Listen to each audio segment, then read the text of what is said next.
Hi, today I'm here with psychologist Marc Brackett, founding director of the Yale Center for Emotional Intelligence and author of Permission to Feel, Unlocking the Power of Emotions to Help Our Kids, Ourselves, and Our Society Thrive. So first of all, thanks for being here with us. It's my pleasure. Thank you for having me. And let's start with the title of your book, Permission to Feel. I have 5 kids. They've all been teenagers, and there was a lot of feeling in my house. hmm So I read that and thought, well, do they really need permission to feel? But I have a suspicion you're talking about something different. Well, I guess I'd have to interview your kids, right? To say, do you feel, each of you, like you have the permission to be your true, authentic, full feeling selves at home? And then I'd have to find out what they say. And that goes for you too, by the way, as a mom. Can you be your true, authentic, feeling self with your kids? And what I find in my research and having run around the world now for 25 years, trying to get people to talk about their feelings, is that many people just don't feel like they have that permission. I didn't have that permission as a kid. There's a lot of layers to it. Um, One is that we have feelings about our feelings, meaning, for example, here I am, like I'm a 50-year-old guy who runs a center for emotional intelligence, and I've had more anxiety over the last 6 months than I've had in my whole life. And people say, really? But you're like a professor, you're a psychologist of emotional intelligence. And I'm like, okay, and that means. And so I think there's a perception that men in particular, right, who have anxiety are weak. Um, we have feelings about those feelings. So like a lot of men I talk to, and even adolescents, they say, people will think I'm weak if they knew I was feeling depressed or any kind of negative feeling. So we call those meta emotions. And sometimes we have to manage the meta feeling and not the feeling itself. And I that think means that means the worry about the worry, the feeling about the feeling. exactly. And it's usually another emotion. For example, we have shame, around our anxiety. Why I shouldn't be anxious, I'm a tough guy, whatever that means.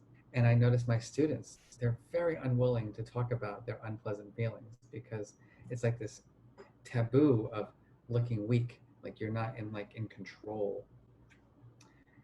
I Many think layers to it. is there the possibility of another side to this? Because as a parent, I think I have to overcome my discomfort about what's about to come out of their mouths, right? Like it's not like I'm teaching them that it by my reaction that I'm not going to be able to handle this so well.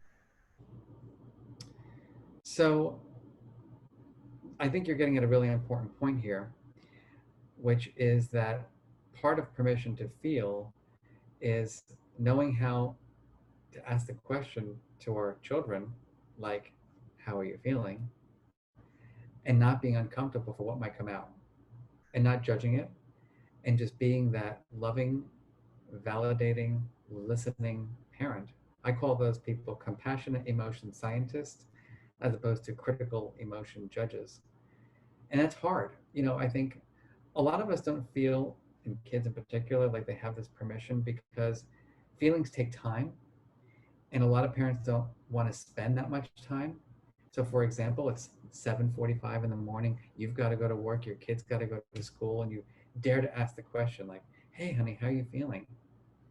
So let's try it right now. Let's role play. Ask me. So how are you feeling? Fine. That's perfect because now we can move on. Exactly. Ask me again. Hey, how are you feeling? Oh, mom, it's like this odd mixture of anxiety and despair. And if people could see your facial expression right now, it's like, oh shit, right? That means I can't go to work, and my kid is like, something's wrong, and it's layers and layers. And I think that's the problem right there. Well, Is even my sense of inadequacy to deal with it. totally. How Like much emotional education have you had? if you're a parent right now and you're hearing that and you're thinking, I'm just like that, can we change? Can we change this story right now as they're listening? Totally, 100%. And the first step is just giving yourself the permission to feel all emotions. Like it's okay. Like I tell people all the time, like, yeah, I am the director of the Center for Emotional Intelligence, and yes, I'm anxious, and but I have strategies to manage it. So I don't allow the anxiety to like have power over me. And that's a really important point, is that the goal of emotional intelligence is not to get rid of your emotions. It's to embrace them and experience them as they are and just learn strategies on how to manage them. It's not about being happy all the time, which I think is terribly misguided. Let's talk about your research a little bit. So you developed an evidence-based approach to social emotional learning, and it's the acronym RULER. Mm-hmm. So can we break that down? What are the 5 pieces of that? Sure. So the first is recognizing emotions in myself and other people. So paying attention to my thoughts and my body, looking at your facial expressions, body language, listening to your vocal tone and your behavior. The U is understanding of emotion. I think the first step, what happens in our brains, is that we get this sense in our environments. Are things going well for me? Not well for me? Should I approach? Should I avoid? And you wake up in the morning, you kind of have that feeling, right? Like, oh, I can't wait to approach the day. Or like, ugh, I want to just pull the covers over my head. And the same thing when we look at other people, we're not necessarily sure how they feel, but we just notice, like, that doesn't look like it's going well right now. And I don't want to go over there because that person does not look friendly or like they want to engage with me. And that understanding piece leads us to labeling our feelings accurately. And there are thousands of words, in the English language dictionary that we could use to describe our feelings. Sadly, most of us use to, fine, and okay, and blah. Um, So labeling. How important is it for us to have an extensive use of the language to understand that there's more than those 2 ways of labeling our emotions? we feel very strongly that labeling emotions is critical to our success because I'll even go as far as saying it is our moral obligation to ensure that our children have a language to describe their experiences. Because if you can't communicate your feelings, how do you get your needs met? How do you communicate? How do you describe, you know, your life? So labeling important. And I'll give you an example. Um, Parents mess this up all the time. I come in, I hate you. I'm never going to school again. How am I feeling? Frustrated. Exactly. So you created the attribution error. What you did was, like, 99.99% of all parents, is that you took behavior and made it feeling. Behavior is not emotion. Behavior is behavior. So that was me as a kid. As a teenager, I was depressed and anxious. I was terribly bullied, and my parents put me into karate. So here I'm trying to be a tough guy in karate. I failed my freaking yellow belt test. I come home, I hate you. I'm never going to karate again. I'm a loser.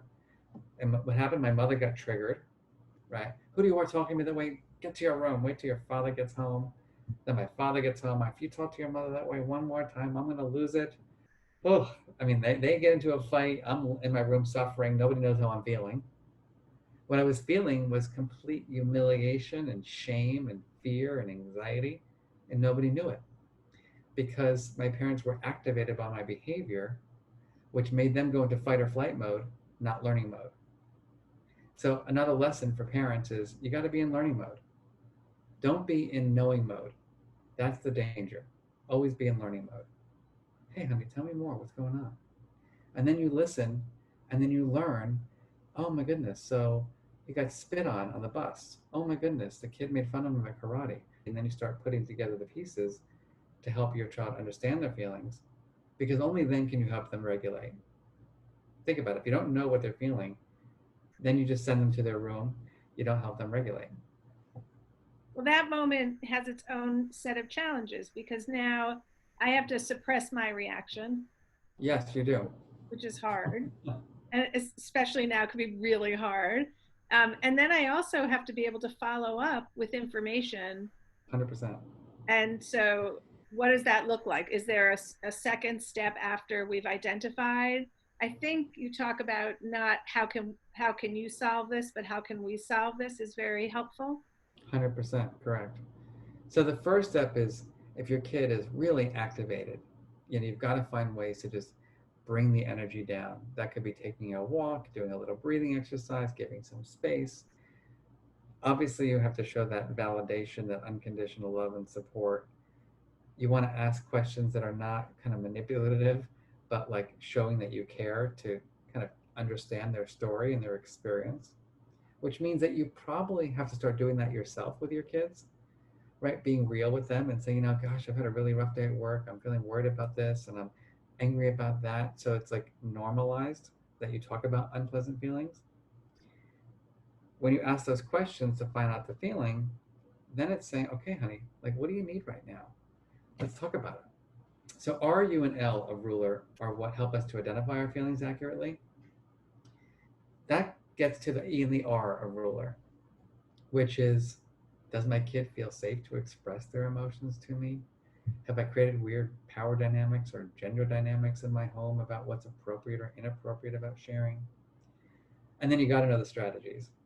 Like, and you know, I don't think my parents even knew what the term emotion regulation was.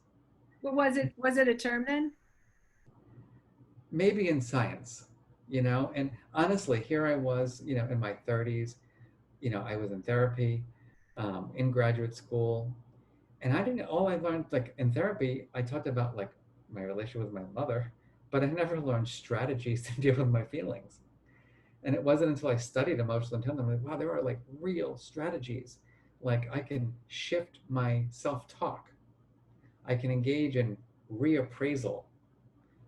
I can, have healthy conversations. I can go for a walk and like experience nature. I mean, there are so many ways of helping us regulate, but my argument is that they have to be taught, they have to be practiced, they have to be refined, and importantly, there's no such thing as a correct strategy. Unlike math and science, where there's a correct answer. So for you as a mom, what you might like to do to help you manage may not work for your kid. And it's not your job to make your kid use your strategy. It's your job to help your child find what works best for them to support their well being, their positive relationships, their goal attainment. And so it's work. And that's why my argument in my book and in my career is that we don't put enough attention to this. We put a lot of attention to reading and writing and arithmetic. I couldn't have written a book without writing for 50 years. Um, and think about what it takes to maintain positive relationships, right? We don't put effort into learning the skills that help us to have those relationships. So I think you have a curriculum that goes into schools, right? Correct. And I heard some of the kids reporting on a ninth grade class that was doing this, and a few of the kids said they were skeptical in the beginning, but now they do it all the time intuitively. So Yep. it's this beautiful endorsement for what you're doing. But I kept thinking, how does that work in my house? Let's say as a parent, will I have willing teenagers who already don't really want to engage with me that much? Mm-hmm. And especially if it's around, kind of like, who did you talk to today and what book did you read? Um, Yep. so how do we ease this whole notion of what is working in school as a curriculum into our houses? The first step is to be the role model, right? Just talk more about feelings, and not make it weird. Like tell people you're stressed and tell your kids that you've been overwhelmed about something. Importantly, demonstrate that you have the strategies to manage. So it's like step one is just being that role model, and that takes time. It just takes time because if you haven't done it for the first 15 years, then the credibility is lower. So it's going to take time to get those the credibility.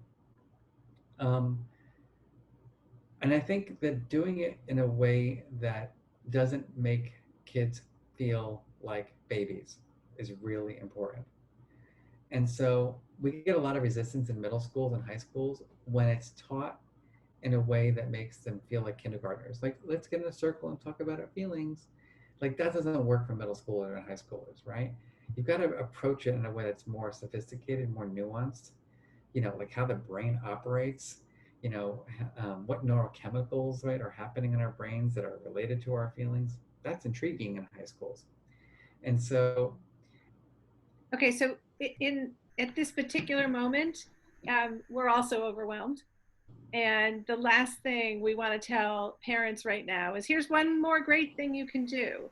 mhm, So, it is one more great thing you can do, but can we distill this down to something small that could make a significant difference? Yes. So one is just normalize feelings talk. Just normalize it. Just make it part of the day. Just start doing it. It doesn't take time to have when you're at breakfast or lunch or dinner, like just having a quick conversation, sharing your frustration or whatever it might be about something. The second is like do strategies together. So, for example, my family and I um, discovered walks. I never went for a walk. I never even thought about going for a walk. But during this quarantine time, like we've discovered parks in New Haven that I didn't even know existed. And like we literally just take walks and we just have conversations. And it's been beautiful and fun and exciting. And we look forward to it now. So, like scheduling the downtime. And I think that's like you just got to make the effort to schedule that do nothing time. And what's interesting about the do nothing time is that that's when some of the best things happen because your guard is down, you're relaxed. It's even with high school kids, I teach them that when you're like under the pressure, your brain is not in creative mode. It's when you take that little nature walk. Oh, all of a sudden you get the ideas. Like when you're in yoga class, oh, I got that idea when you're in the shower. So I say schedule downtime, like literally, and that doesn't require money. It just requires you taking 5 minutes, 3 minutes, well, half hour, whatever it is. Just go for a walk or play a game. Just do something, that's not cognitive and that's more relational. Dr. Marc Brackett, thank you so much for being here with us. Oh, my pleasure. Thank you.